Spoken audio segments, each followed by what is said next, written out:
every single person, especially the mothers, living with the fear.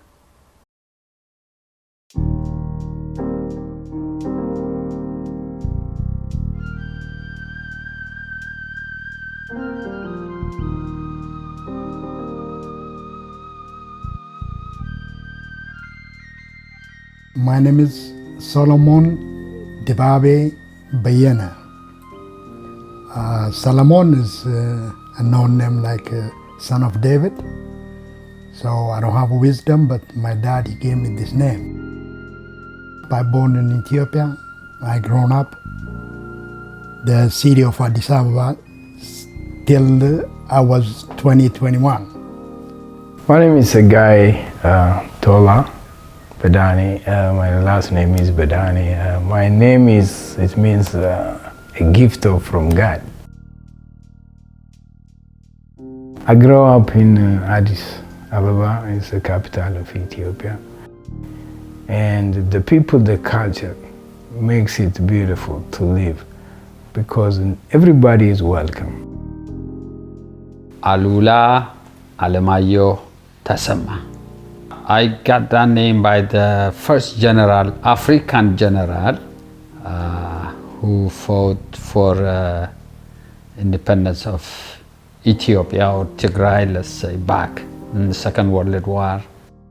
Even though I'm not a fighter like him, I never, but I'm a fighter to life. Born in Hausen, Tigray, Ethiopia, and grew up in Adigrat, Tigray, Ethiopia.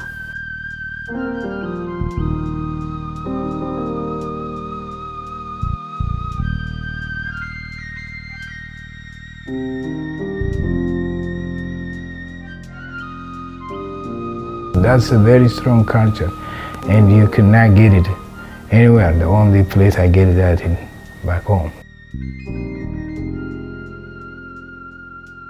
We had everything we need, and there is a love of between siblings. Your older brother or sister, if they get job, they don't believe that money is only theirs. In fact, it should be theirs, right? But they are providing all the necessities to their younger brothers and sisters. That's a very strong culture, and you cannot get it anywhere. The only place I get it at is back home.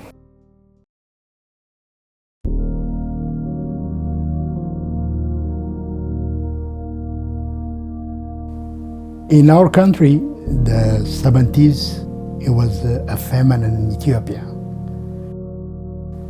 The junta group, the DER group, the military, it take over. Everything is changed in our country.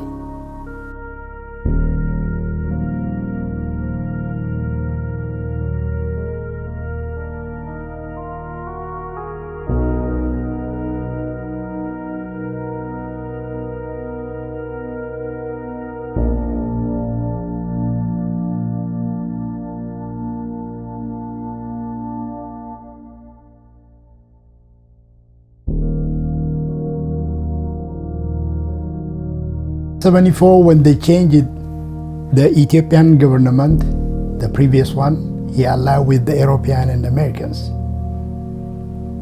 That time, the American abandoned Ethiopian. So the Turkey don't have any choice. They go to the Communist Party like Russia, Cuba. The wars broke out everywhere. In the north, there is the Tigrayan rebel group and Eritrean group. In the east, the Somalia invaded Ethiopia. That's just politics. The people are the same. Mostly wars in Africa because of the corrupt governments and the foreign intervention and interest. And their resources, to take whatever they want. But the people, among the people, I don't see any problem. Even still, the people are really the same people. They believe in the same beliefs, the same culture. I had so many good friends from Eritrea. They are very, very good people. The government is looking every single youngster he hunted down, he suspect they are one of the party against of the government. The music you listen, if you listen European music, you are imperialist against of socialist group. The way you walk, the way you talk, the way you listen, the way you dress is determined by the government. It was a horrible time. You see the kids shut down in the street. The family, they can't collect their dead body unless they have to pay the bullet that killed them. Every single person, especially the mothers, living with the fear. We're 12 in a family. I'm the Mitchell child.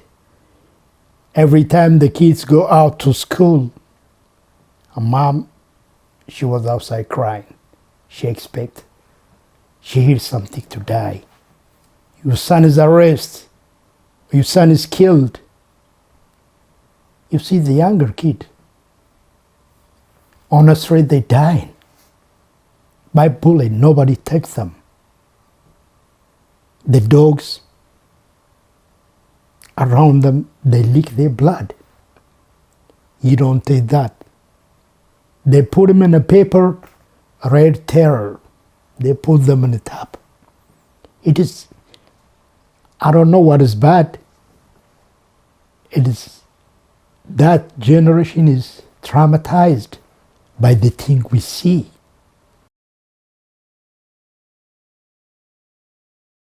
When I was 11th grade,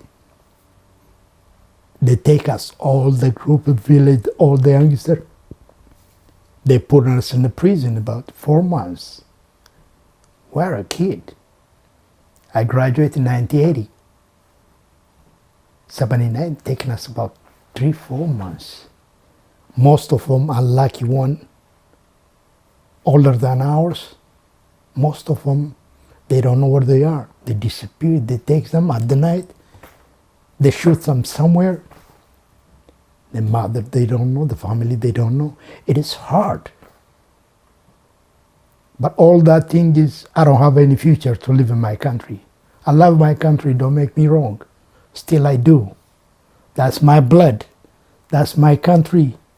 Nobody give me that right. That is my birthright.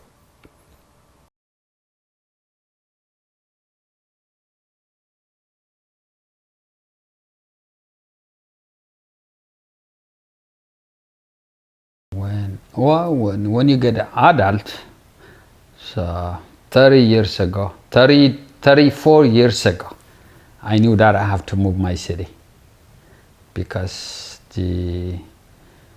back then what was the communism, the capitalism, the eco-socialism, so the Mengistu regime, so I have to leave my city, or I have to go join the Mengistu regime army. So I was 18, 19, just graduated from high school. I say, hey, I don't believe. So I left to Sudan, Khartoum. I joined my friends. I have a friends who went against the regime, because that was communism. Either you have to go to the army, fight against your people, the Mengistu regime. So I was against the Tigrayan people, and I'm Tigray. And I say, I'm not gonna join, so I have to flee the country. I went to Sudan. Almost I know what is the border, how to get from Ethiopia to Sudan, but we have someone who helped us to cross the borders. 1984, me and three of my friends, we got a journey to go to other country, a neighbor country. It was a difficult time. We've been captured. The decision is dead on imprisonment. But we take a chance.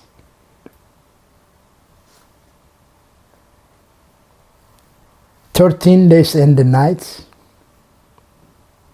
we walk in a desert. A desert,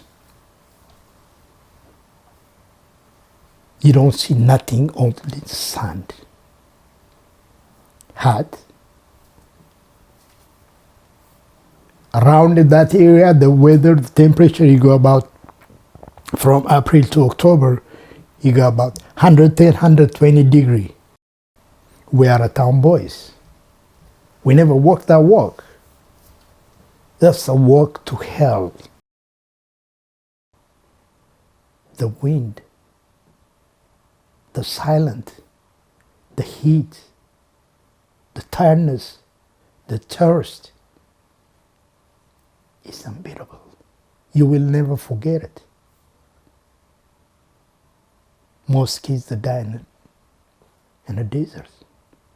Some young girls be kidnapped by their guide. They've been wives for nomads. So many of them. Most of them, they don't make it. They die in the street. They die in the desert.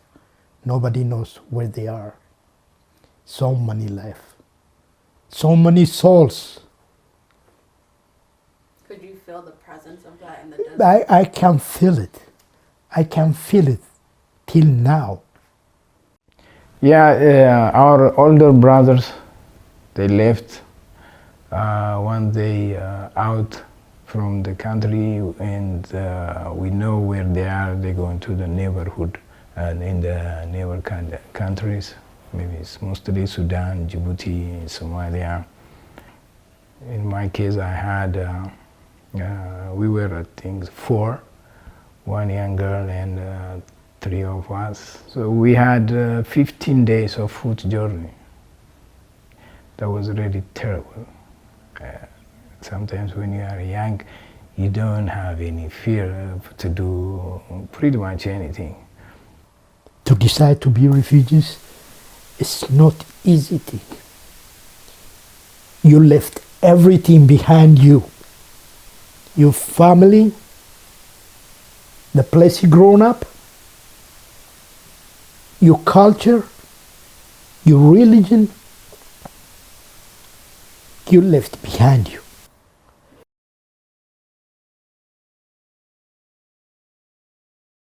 "11 days when we walk, one of my friends, he lives in Seattle now. We grown up together. We go together. Finally, the 11 days, he can't reach this, he fell down. Say, leave me here, tell my family I'm on the way, I don't make it. Your friend, your grown-up friend, he's the only person he knows you in that journey. Your mom, your dad, your family, they don't know where you are. He's the only witness. When he told you that, what you do? Me and one of my friend, we tired, but we hold them together. A day and a half we walk, holding him here. Sometimes when you are helpless, you can't do nothing. But to save your friend, he gave you strength. That strength, I don't know where we get it, but we get it that strong. We save our friend. Now he's a father of 3. Every 9 o'clock every night he called me from Seattle.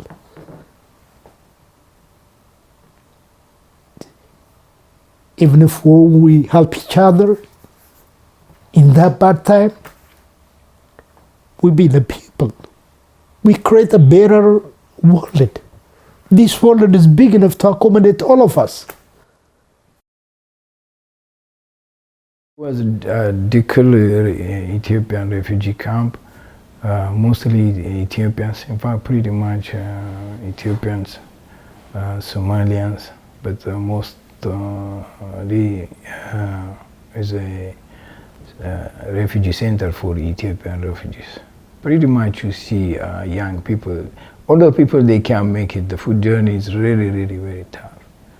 You see young people there, and they could do so many things for the country as well as for themselves, but they had to live in a very terrible life there. We had to live there almost 5 years in a tent, with a lot of problems, disease, starvation, not getting enough food every day, and psychological problem is also very high. You don't get any help, no matter what. You just survive in the grace of God, and it was really very tough. After walking, we reach in the border of Djibouti, and they taken us to the refugee camp. It was nothing, just like there is nothing. We got a tent, one tent for 5 people, 3 kilogram rice, equivalent to 6.14 pound, and a little cooker, water jug with no water, a stove, there is no fuel, no water resource. It was difficult. What you can do with rice, got a stove, no gas, there is no water, you have to go, there is a ditch, the water, he come once in a year, he coming from Ethiopia, there's a big flood. So after 2 hours, he dried out. So you have to dig the sand, you get a water, drinking water,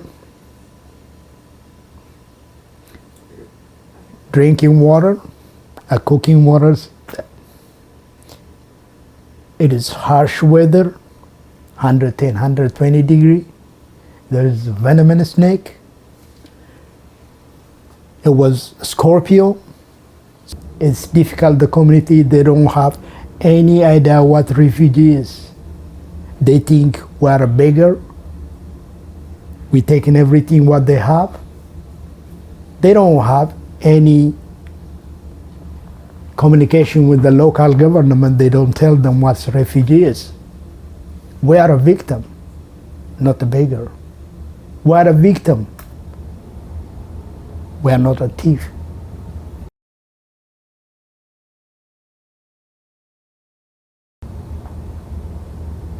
So many people, so many intelligent people, so many unused knowledge, the doctors, the teachers, scientists, mechanic, a lot of people left in their home, not voluntary to save their life.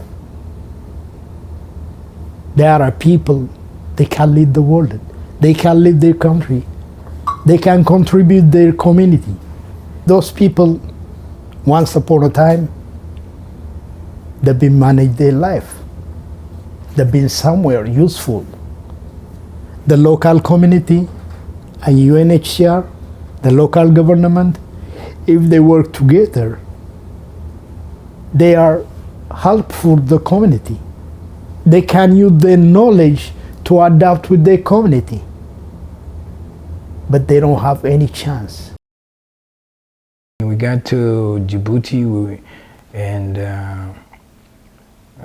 the sad things, they trying to forcefully send us back. And we begged them. I mean, it was psychologically and emotionally, you had big trauma there. Almost for 2 weeks, they had to keep us in some military base. And they always tell us, you got to be ready for tomorrow. We are going to send you back. And we begged this captain, he's very young, and we told him, he said, you have to go and fight. What do you mean fight? We don't want to kill these people. We know these people. Why we go back and fight our own brothers and sisters? After 5 years, one time the government, the local government, they came up. It is about 500 something people. Exactly the same day, May 30 in 1989, they taken us and deport us in the Ethiopian border. Most people, the prison, they put them at the prison. Some of them very wanted people. They don't know what they are, they take them. It is sad to see the people, after suffering 5-6 years. The role of United Nations, if you are registered like UNHCR, registered as a refugee, that means they will never put you back in your nation country, the place you came.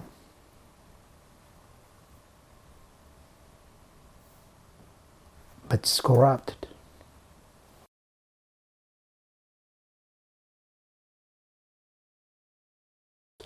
It's not easy for me to stay in home because I'm a traitor. I left my home. I never obeyed the military junta government, what they say. I didn't do what they ask. So I live with the other family member. I see my mom. After a month, we go to Kenya. The journey is Kenya is, we have one of my cousins, he lives in the border of Moyale. He helped us to go down to Kenya. It is another culture, another people, everything is changed. In fact, we don't talk too much about it because we had the same kind of problems. Well, for example, my younger brother went to Sudan while I went to Djibouti. And he suffered so much psychological and physical abuse. So pretty much we don't talk. Even with other friends, we all have the same problems. It's the problems of inhumane treatment.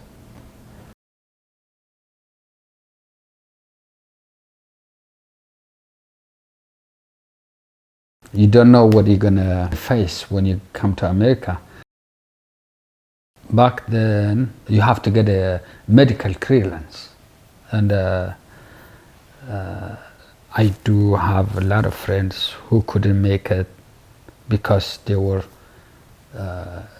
positive for HIV. I know a couple of friends who made suicide when they tell them you're negative, so you're not coming here. Yeah, that's the worst part. And until you get your result, those 3 weeks, you get crazy. That's the hard part, the hardest part.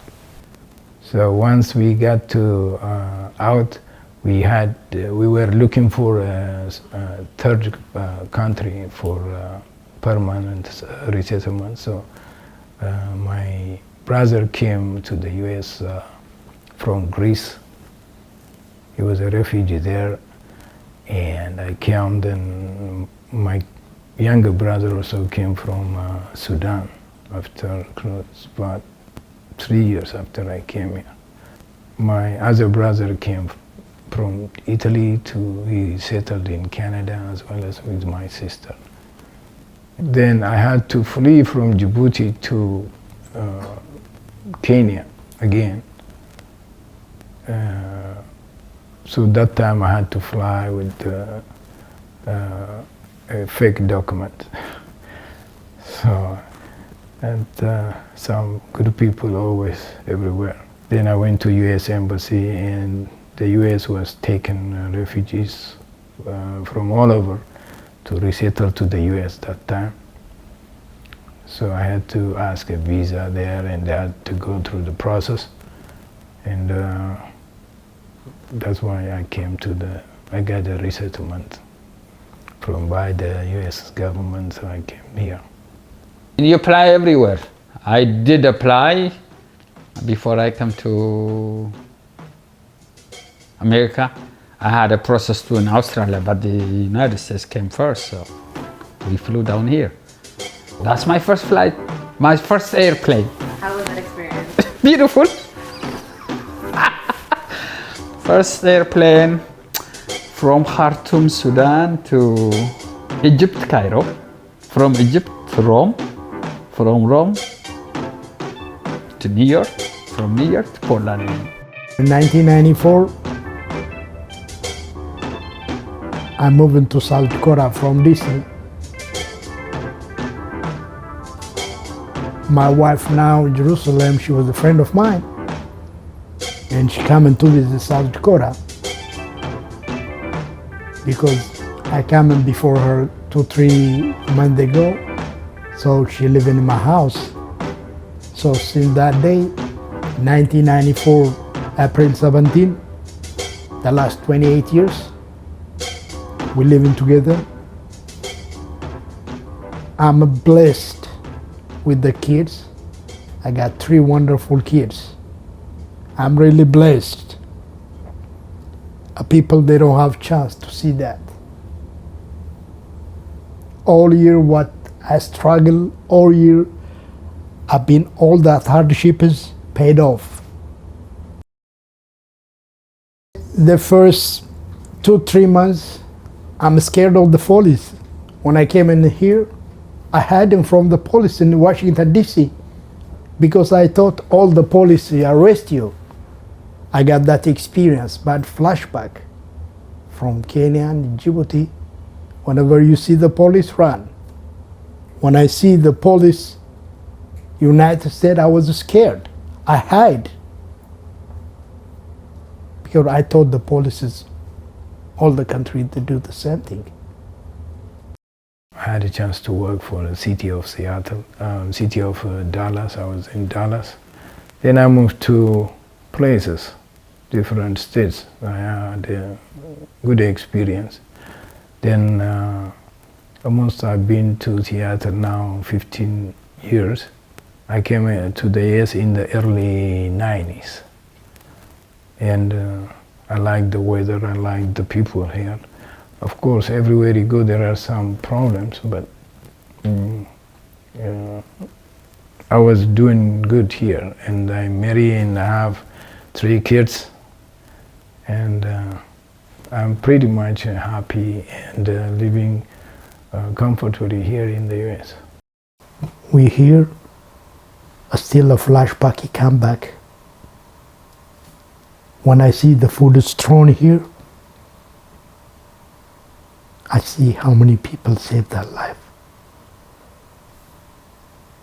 When I sleep in a bed, looking, I don't like this pillow, I don't like this pillow. I know how that feels to live in a box. I like my door with the alarm. I feel like to live in an outside with no protection. I throw hot water, warm water here. I feel it. What is water? It means a drop of water. To cover your body, look like we're looking and matching this and that. But I see so many kids. You can't choose the school to go. You don't have that right. You don't have that choice. You don't have the next meal is what? You don't know. That's refugee life. So I'm grateful for that. A great lesson for me.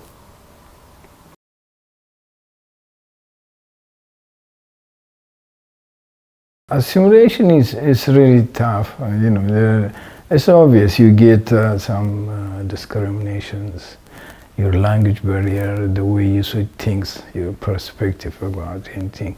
But regardless, I have to open up myself to accept anything. I expect those things can happen, and I have to challenge myself to change it to positive. I see it both the opportunities, what really is available to me. Education, yes. Can I work hard? Yes. So I have to balance it out. Like when you fight those problems, you make for the next refugees a better place. That's the point, not just for yourself only.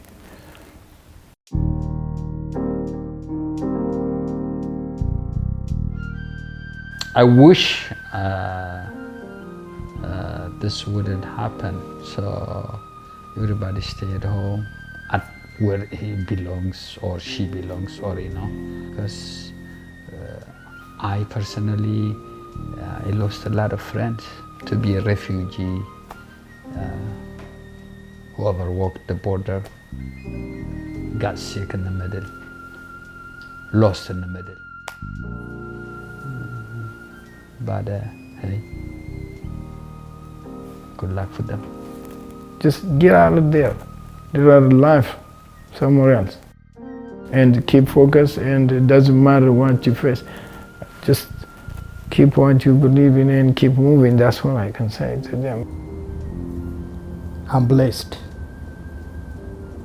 I wish all refugees in the world they get this opportunity and more organization involved, and to make them the people to live in harmony, to be in peace, to be as human. That's what I'm asking to all organizations to help refugees.